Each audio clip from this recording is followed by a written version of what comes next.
Hello जी, मैं हूं तस्खीर मैं हूं Adnan. And we are reacting to the cric comedy 110 episode Pak out India versus South Africa. चलो देखते हैं वीडियो। सबको पता है कि मैच में क्या हुआ है और कैसे हारा है। बहुत से लोग कह रहे हैं कि जानबूझकर हारा है।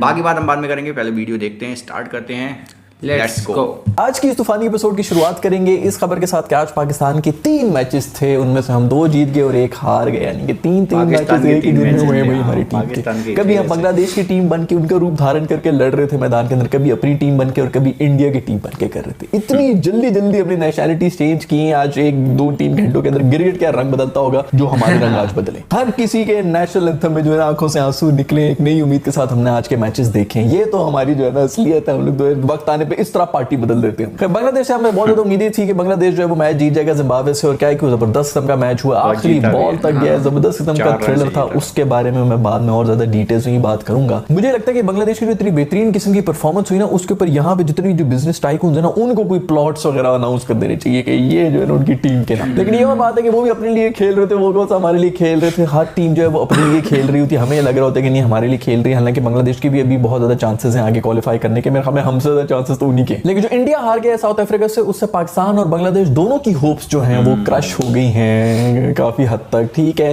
बांग्लादेश के भी चांसेस हैं, वो अगर जीत जाए इंडिया से या किसी और से तो वो आगे फिर भी जा सकते हैं। नेट रन रेट के ऊपर बातें आ गई हैं, लेकिन जो भी हो ये बहुत बुरा किया तुम लोग इंडिया वाले। तो इंडिया वाले ये परेशान है यार, मैच हम हारे हैं और चीखने की आवाज जो है पड़ोस से आ रही। इतना मातम कौन कर रहे हैं, इतनी ऊंचे से क्यों चीख रहे हैं ये लोग। चूंकि ऐसे टूर्नामेंट्स जो हैं वो साल में एक दफा ही होते हैं, और बहुत से हमारे फैंस भी जो हैं वो भी निकल के आ जाते हैं क्योंकि पूरे साल में सिर्फ एक दफा ही क्रिकेट देख रहे होते हैं। तो वो अब इस किस्म के जरूर बयानबाजियां करेंगे कि ये चीटिंग हो गई है, इन्होंने जानबूझ के हार गई, ये फिक्सिंग होगी। ऐसी कोई बात नहीं है यार।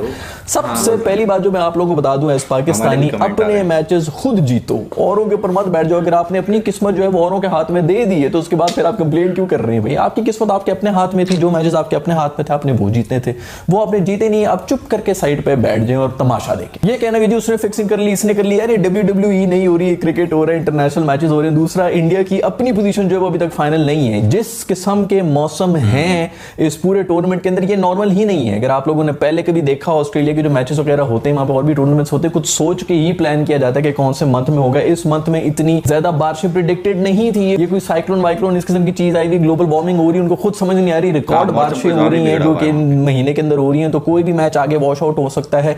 जो पूरे का पूरा इस वक्त टूर्नामेंट है वो घिचमिची इसलिए हुआ है क्योंकि बारिशें आ गई बीच में, तो आगे भी बारिशें हो सकती हैं। इंडिया नहीं अफोर्ड कर सकता कि वो इस तरह मैच जो है वो दे दे के ये ले जो जी पाकिस्तान को आउट करने के लिए हमने जो जानबूझ के हार गए। अरे बच्चों वाली बातें साइड पे करो। WWE नहीं, ये क्रिकेट हो रही प्रोफेशनल स्पोर्ट है। वैसे भी बात होती है इंटेंट की, और इंटेंट उनकी नजर आ रही थी। जिस तरह वो फाइट कर रहे थे, पता चल रहा था कि वो गेम जीतने के लिए आए। ये और बात है कि जो कोहली और जो शर्मा ने चांसेस मिस किए उसके बारे में भी हम बात करेंगे। कोहली एक तो तुम्हें भी जो है सिर्फ पाकिस्तान को ही पेलने का शौक है। इसको यार कुछ पिला शिला के इसको कुछ सुंगा देते, इसको ये बता देते कि यार ये जो सामने ग्रीन वर्दी के अंदर ने सारे पाकिस्तानी, ताकि उसके अंदर का कोहली जो है वो निकल आता और उसको ओरी कर लेता ना। तुमने स्कोर किया, ऊपर से कैचेस तू ऐसे पकड़ रहा है जैसे मुर्गी पकड़ रहे होते हैं, बॉल नीचे गिर रही है। कोहली से ड्रॉप हो रहे हैं भाई। शर्मा भाई जो है वो रन आउट, यार तू भाग के पहुंच जाता, इतना करीब था वो रन आउट, लेकिन वो तूने नहीं किया यार। इस तरह करके फेंक रहा है फिर भी रन आउट नहीं हो रहा। वो टर्निंग पॉइंट था, लेकिन टर्निंग पॉइंट एक गेम का वो भी था जिसके ऊपर ये LBW जो है ये नहीं दिया था। ये कह के जी एज होगी, इतनी हल्की फुल्की सी मूवमेंट। ये मैं आजकल देख रहा हूँ ये किस किस्म की अंपायरिंग हो रही है, जो थर्ड अंपायर कर रहे हैं। इतनी छोटी मोटी तो पेट में से जो आवाजें आ रही होती है ना बैट्समैन, उसकी भी ऊपर नीचे वाइब्रेशन आ जाती है। इतनी सी लाइन के ऊपर जो उसने कह दिया कि ये एज हुई है इसलिए ये नॉट आउट है जी, एज होके पैड के ऊपर लगी। खैर इस मैच के बाद ये तो पता चल गया कि ये पिच वाकई बहुत ही ज्यादा मुश्किल थी। जो हम बेचारे अपने पाकिस्तानी के ऊपर इतना चीख रहे होते थे कि यार ये हो गया वो गया, रन नहीं बनाए तुमने। उस दिन बाबर ने कह ही दिया था कि उन्होंने 10 रन एक्स्ट्रा बना दी, तो उसके ऊपर हमारे जितने भी एक्सपर्ट्स है वो उसके ऊपर टूट पड़े थे कि ये देखो कह रहा है कि 130 रन जो उसके अंदर 10 रन एक्स्ट्रा। तो भाई वो बात भी सच्ची होगी कि वाकई 120-30 की ये पिच थी, इसके ऊपर ही मैच फंस भी रहता है क्योंकि काफी मुश्किल हो रहा था। ऊपर से बाउंस जो है वो हमारी टीम्स के लिए तो वैसे भी जो है वो 1-1 2-2 इंच ऊपर हो जाए बॉल तो बिल्कुल ही खत्म हो जाती है। हमारे लिए तो टेबल टेनिस बन जाता है, इधर उधर से जा रही थी बॉल। मुझे तो पता है कि हम लोग हैं ही मनहूस यार। हमने जब भी किसी टीम को सपोर्ट करना होता तो उनकी बिल्कुल हालतें भी इसी तरह हो जाती हैं। पहले उनकी बैटिंग बिल्कुल पाकिस्तानियों की तरह हुई, जिस तरह पाकिस्तानी टॉप ऑर्डर फेल होता है। उसके बाद उनकी जो बॉलिंग है वो बिल्कुल पाकिस्तानियों की तरह हुई है, जिन्होंने आके ओपनिंग स्पेल के अंदर जो है वो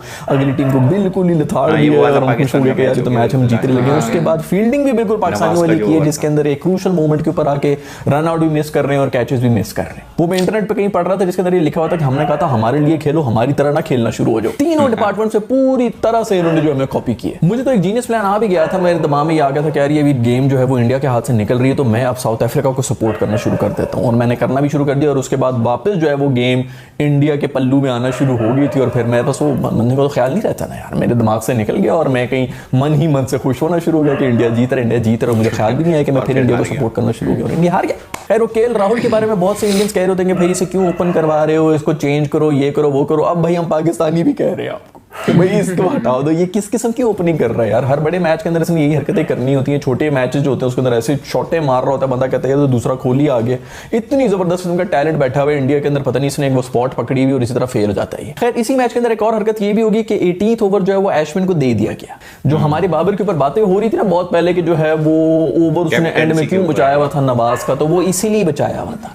अब जब 18th ओवर दिया गया था अश्विन को मिलर के सामने, तो उसने मार मूर के जो है वो 2 छक्के मार के गेम उधर ही मुका दी थी। एंड में जो है वही था कि 6-7 रन ही डिफेंड करने थे आखिरी ओवर के अंदर।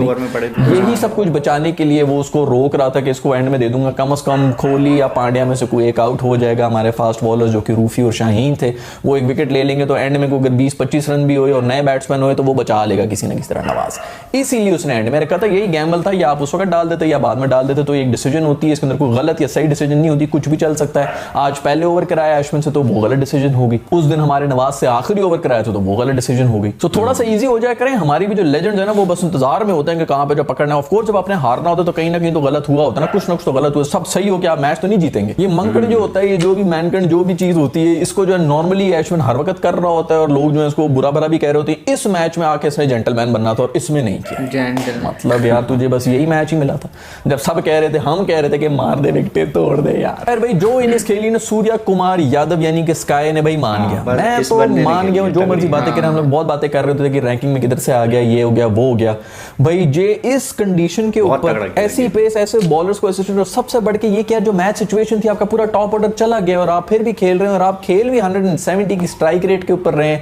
अनरियल इनिंग्स थी यार, इतनी कमाल इनिंग्स मैंने मेरा नहीं ख्याल कि इस टूर्नामेंट में देखी है। हाँ वो कोहली वाली भी इसी किस्म की थी, लेकिन चलो वो फिर भी डू एंड डाई वाला था, उसको पता था कि यार या तो छक्का मारो या तो मैच खत्म हो रहा है। यहाँ पर बहुत ही कमाल किस्म की इनिंग्स थी यार। और ये अगर आउट हो रहा था तो उसके ऊपर लोगों ने बड़ी बातें करनी थी कि यार तुम्हें क्या जरूरत है शॉट खेलने की और वो सब चीजें, लेकिन फिर भी उसने खेली और एंड तक लेके गया। वो कमाल इनिंग्स यार। यही चीज होती है इंटेंट की जो चीज होती है, स्पेशली मिडिल ऑर्डर के अंदर आके इस का इंटेंट शो हो रहा है। मतलब आपकी गाड़ी के टायर जो है वो पंचर हुए हैं, फिर भी आप भगाई जा रहे हैं, टायरों की गाड़ी जो है वो भगा रहा है। 5 आउट हुए हैं, उसको कोई फर्क ही नहीं पड़ रहा। जीरो प्रेशर बंदे के ऊपर है और यही जीरो प्रेशर लेके पाकिस्तान इंडिया मैच के अंदर भी आया था। आप शक्ल देख के बता देते, जिस प्लेयर के ऊपर प्रेशर होता है ना उसकी आंखें बाहर नहीं होती, मुंह खुले हुए होते हैं, आसान खता हुए होते हैं, रन आउट हो रहे होते हैं, भाग रहे होते हैं, गलत कॉल्स हो रही होती है, सब कुछ हो रहा होता है। ये बॉय बिल्कुल काम एंड कलेक्टेड, क्या जबरदस्त प्लेयर है यार। टेनिस बॉलों वाले स्मैशे मार रहे हैं, अगर सर से ऊपर बॉल जा रही है तो उसको भी मार रहा है। बाबर को मैं तो कहूंगा कि यार चुपके से जाके ये स्काई से हाथ साथ मिला के आ जाए यार, यही इसका सोल्यूशन है। दूसरी तरफ ये अर्शदीप जो है यार कोई कमाल किस्म की बॉलिंग कर रहा है बॉय जो है। इसने यार मुझे अगर आप लोगों को याद हो पिछले महीने मैंने एक वीडियो बनाई थी जिसके अंदर इंडिया ने साउथ अफ्रीका को हराया हुआ था, जब ये लोग इंडिया के अंदर ही आए हुए थे। तो उन्होंने हमें उधर ही हराना होता है, जब हराना था जो असली मैच था उसके अंदर तुम लोग हार के बैठ गए। खैर वहां पर भी इन्होंने हमें 5 रन के ऊपर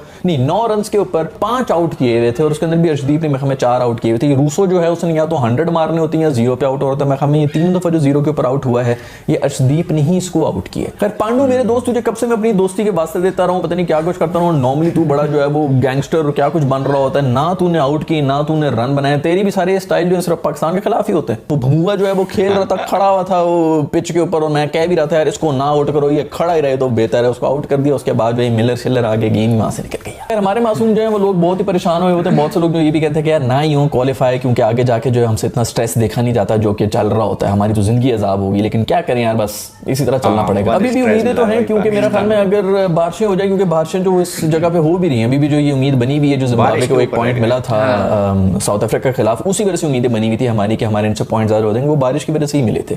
उसके अंदर एक बॉल से साउथ अफ्रीका रह गया था, कोई ऐसा भी नहीं था कि मैच पूरा ही वॉश आउट हो गया था। एक बॉल भी कराई होती तो वो पॉइंट साउथ अफ्रीका को जा रहा था। तो बारिशों का बहुत बड़ा कॉन्ट्रीब्यूशन है, पूरा दूसरा जो ग्रुप है वो बारिशों में ही डूबा हुआ है। खैर मुबारक हो कि हमने जो है अपना खाता खोल ली नेदरलैंड्स के खिलाफ और बहुत ही जबरदस्त किस्म की हमने बॉलिंग कराई है, इसमें कोई शक नहीं है। रूफी ने जो फिर बेहतरीन किस्म की बॉलिंग कराई है, इस मासूम को जो है मुंह भी पन दिया है, होप के ये जो है सही हो जाएगा। इतनी कोई पेस वेस मार रहा है इस बंदे को जो है ना, ये इसको थोड़ा भाई ठंडा ठंडा रखो, ये तो अगलों को जो है ये मसला ही ना हो जाए, कोई सीरियस मसला ही ना हो जाए। तो वसीम जूनियर ने भी बहुत ही बेहतरीन दोबारा जो है वो हैट्रिक करने जा रहा था और फिर जो है वो हैट्रिक में हमें पिछले एक महीने के अंदर तीसरी दफा इसकी हैट्रिक हो रही थी, 2 दफा तो इसने वाइट करा के जाया करा। दूसरी एक बहुत ही गरीब किस्म की हैट्रिक हुई है जो कि हमारी शेडी की हुई है। उसने पिछले मैच की जो 2 आखिरी विकेट्स थी वो ली थी 2 बॉलों के ऊपर और आज पहली बॉल के ऊपर भी आउट कर लिया था। तो वैसे तो एक इनिंग्स में नहीं होता तभी हैट्रिक होता है, टी20 के अंदर इस तरह हैट्रिक तो नहीं होती, लेकिन फिर भी 3 बॉलों के ऊपर 3 आउट किए। खैर आज हमने चेस करना था, हमें 90 रन बनाने थे और उसके बाद जिस इंटेंट के साथ हमने वो किया, चलो ठीक है आप पावर प्ले के अंदर स्लो खेल रहे हो तो कोई समझ भी आती है कि ठीक है शुरू के अंदर तो आप नहीं मार सकते। मेरा ख्याल में कोई 70-80 के ऊपर हम बैठे हुए थे, पीछे 10-20 रन रहते थे, 10 ओवर हो चुके थे, ब्रेक भी हो गई थी, उसके बाद भी हम सिंगल डबल ले लेके कर रहे थे। यार कोई इंटेंट होता है, कोई एक मैसेज होता है जो कि पूरी दुनिया को जाता है कि भाई हम भी कोई टीम है। 13 ओवर्स में जाके हमने वो चेस किया, पता नहीं 13 से भी शायद ज्यादा के ऊपर चेस किया। मुझे तो सिर्फ इस बात की समझ नहीं आ रही कि क्या डग आउट से भी कोई मैसेज नहीं भेज सकता था कि भाई अब कुछ कोई फर्क नहीं पड़ता, बस मारे कम से कम कोई मैसेज ही चला जाए। 10 रन हमने जो है मेरा हमें को 11 बॉलों के ऊपर बनाए। कोई दलेरी होनी चाहिए, कोई पता होना चाहिए कि हम इंटरनेशनल टीम है यार, कोई नहीं अगर 1-2 मैचेस हार भी गए इसका ये मतलब तो नहीं है कि हम बिल्कुल ही जो है वो खत्म हो गए, हम दोबारा वापस शेल के अंदर जा रहे हैं और दोबारा जो है डरपोक होते जा रहे हैं। बहुत से लोग कह रहे थे कि नहीं जी अगर इंडिया को हराया हुआ होता साउथ अफ्रीका ने तो फिर कोई नेट रन रेट पर बात आनी नहीं थी। भाई आनी थी, बहुत कुछ हो सकता है, बांग्लादेश भी रेस के अंदर है, जिम्बाब्वे भी रेस के अंदर है, वो अपसेट कर ले तो उन्होंने भी 6 पॉइंट्स के ऊपर आ जाना था।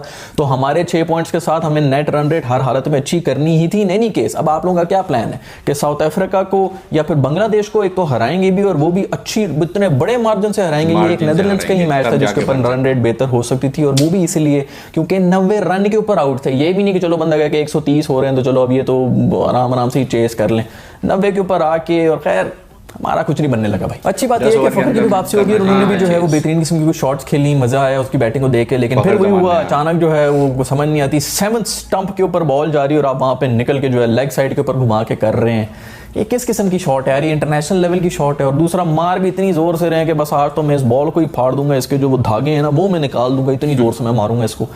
हमारे बैट्समैन जो है ना वो अच्छा ही खेलते खेलते अचानक इस किस्म की हरकत कर लेते हैं। खैर जो मैच हुए बांग्लादेश और जिम्बाब्वे का वो एक बहुत जबरदस्त किस्म का मैच हुआ है, वो फिर आखिरी बॉल तक चला गया था। आखिरी बॉल के ऊपर हमें कोई 4 रन चाहिए थे, बॉल उन्होंने करा दी, कीपर ने पकड़ के स्टंप भी कर दिया, सब चले गए, हैंडशेक हो गए, लोग बाहर निकल गए। उसके बाद अंपायर ने कहा कि जी कीपर ने बॉल जो है विकेट्स के आगे से कलेक्ट किए तो ये नो बॉल है, आप लोग वापस आएंगे और दोबारा बॉल कराएंगे। एक बॉल के ऊपर 3 रन चाहिए थे जीतने के लिए और हमारी तो फिर चीखें निकल गई थी कि यार ये तो कंफर्म भी चौका आउट हो जाएगा, लेकिन फिर बच गए। उसके ऊपर बहुत से जो इंडियन हमारे दोस्त थे वो पिछले पे ये कह रहे थे कि जो रिजवान ने आउट किया था कार्तिक को वो विकेटों के आगे से आउट कर लिया था, तो भाई वो कार्तिक से टकरा के बॉल नीचे गिरी हुई थी, कोई मिस नहीं हुई थी, उसे स्टंपिंग नहीं था, प्रॉपर लेग बाय के रन बन रहे थे, वो एक किस्म का रन आउट ही हुआ है। खैर वो शकीबुल हसन ने जो रन आउट किया था ना वो वहां पर ही गेम चेंज हुई थी, ये जो भी हुई थी बड़ा ही कोई बेहतरीन किस्म का और काम तरीके से इतना क्रूशल ओवर था, ये स्पिनर ही था और उसको पता था कि मुझे छक्के चौके लगने हैं, लेकिन मुड़ के जो है बॉय ने पता भी था कि उसने कौन सा एंड पे फेंकनी और किस तरह मारनी और क्या कोई बेहतरीन फील्डिंग अटेम्प्ट है। दोस्तों उम्मीद की किरण तो अभी भी बाकी है, कुछ भी हो सकता है, बारिशें वगैरह भी होती है और पास्ट में भी इस तरह होता रहा, इसी टूर्नामेंट के अंदर इस तरह हो रहा है कि मैचेस जो इस तरह फंस जाते हैं, तो हमें हमेशा पॉजिटिव ही सोचना चाहिए। अभी भी कुछ भी हो सकता है, अगले 2-3 मैचेस हैं, हमें सिर्फ और सिर्फ इसी पे फोकस करना चाहिए कि उसके अंदर हमारी परफॉर्मेंस बहुत अच्छी हो, हम एक चैंपियन टीम की तरह गेम्स खेलें और कॉम्प्रिहेंसिवली जीतें ताकि कुछ एक अच्छे नोट के ऊपर जाएं। अगर टूर्नामेंट से हम बाहर भी हो रहे हैं लेकिन फिर भी उम्मीद अच्छी की रखनी चाहिए, कुछ पता नहीं लगता, अपसेट्स भी हो सकते हैं, बारिशें भी हो सकती हैं, तो पॉजिटिव सोचें क्योंकि व्हाई नॉट मेरी जान। पाकिस्तान ने बहुत स्लो जीता है, मतलब 10वें ओवर में जो चीज़ हो जानी चाहिए थी वो 14वें ओवर में हुई है, मतलब 4-5 ओवर का जो उन्होंने गैप लिया है। अगर वहाँ से अपना नेट रन रेट सही कर लेते 9 ओवर में तो इंडिया के इक्वल आ जाते। बांग्लादेश ने अच्छा परफॉर्म किया है, लास्ट बॉल तक मैच गया लेकिन फिर भी बांग्लादेश ने जीता है मैच। जिम्बाब्वे बहुत टक्कर की उनको टक्कर दे रही थी। सो वो सारी चीज़ों को अलग रखते हैं, कह रहे थे ये पाकिस्तान के लिए खेल रही है, मतलब 3 टीमें 3 देश बन गए थे पाकिस्तान के, तो सबका जीतना ज़रूरी था पाकिस्तान के लिए, मतलब इंडिया का जीतना, बांग्लादेश का जीतना, ऊपर से पाकिस्तान का खुद का जीतना, तो वो चीज़ ज़रूर थी। लेकिन लास्ट में इंडिया का मैच हार गई। हाँ, तो बहुत सारे लोग उंगलियां भी उठा रहे हैं कि ऐसा हुआ वैसा हुआ, तो ये सारी चीज़ें आप कह सकते हैं। बहुत सारे लोग पॉजिटिव भी बोल रहे हैं कि नहीं, हम अपनी गलतियों की वजह से हारे हैं, जो डिजर्व करेगा वो आगे जाएगा। ये भी मैंने कमेंट्स देखे हैं अपने कमेंट सेक्शन में। और एक इंडियन बंदे का इंटरव्यू भी बहुत ज़्यादा वायरल हो रहा है अभी कल से, कि वो खुद बोल रहा है, मतलब यहाँ के इंडिया का बंदा है, वो सारी चीज़ें गिना रहा है कि ऐसे नहीं खेलती थी इंडिया, आज ऐसे खेली है। वो ये भी कह रहे हैं सूर्य कुमार आए थे स्ट्राइक पर तो उनके चेहरे पर कोई भी प्रेशर नहीं था, बिंदास खेल रहे थे बिल्कुल, और ऐसे खेलना चाहिए खिलाड़ी को। ये चीज़ आप देखेंगे हर टीम में दिखाई देगा सिवाय पाकिस्तान की। पाकिस्तानी प्रेशर बहुत ले लेते हैं, पता नहीं क्यों। वो नॉर्मली अपना गेम खेलें तो कुछ करें, वो खुलकर खेलें, प्रेशर ले लेते हैं। ऐसा लगता है डर से गए हैं कि अरे मैच निकल जाएगा, हार जाएंगे, आउट ना हो जाएंगे। और फिर कहीं कहीं इतने इजी हो जाते हैं छोटे मैचेस में भी कि यार अब तो जीते या हारे कोई फ़र्क ही नहीं पड़ता। कुछ ऐसी उनका इंटेंट दिखता है, जैसा कि इसमें सूर्य कुमार की इन्होंने कंपैरिजन बोला कि ऐसा खेलना चाहिए कि चाहे टीम मिडिल ऑर्डर में हो, आप टीम ऊपर की आउट हो जाए, कुछ भी हो जाए, लेकिन आपके अंदर वो जुनून रहना चाहिए कि हम हार भी रहे हैं, छोटा मैच है या बड़ा मैच है, फ़र्क नहीं पड़ता, हमसे कितनी भी बड़ी टीम हो सामने, हमें अपना परफॉर्मेंस 100% देना है और जुनून के साथ देना है। तो वो चीज़ ऐसी होना चाहिए, देखने में मज़ा भी आता है, और हर खिलाड़ी के अंदर यही चीज़ होनी चाहिए। और पाकिस्तान की तरफ से वो मज़ा नहीं आया। फ़खर जमान थोड़ा सा अच्छा खेले थे, शुरू में शॉट वॉट अच्छे मार रहे थे तो लग भी रहा था, लेकिन वो चीज़ एंड में जाते जाते स्लो हो गई। इंडिया का जो पर्सन था, वो जो उसकी इंटरव्यू वायरल हो रहा है बहुत ज़्यादा, उसमें उसने ऐसे पॉइंट बताया कुछ जिससे थोड़ा बहुत लग भी रहा है, लेकिन यार कंफर्म नहीं कह सकते कुछ भी। हार्ट अटैक तो देती रहती है पाकिस्तान की टीम, हमें भी देती है। तो देखेंगे आगे क्या होता है। बाकी आप कमेंट सेक्शन में अपना जो भी आपका ओपिनियन, जो भी कुछ कहना चाहते हैं आप वो बता सकते हैं। मिलते हैं फिर नेक्स्ट वीडियो में, तब तक के लिए बाय।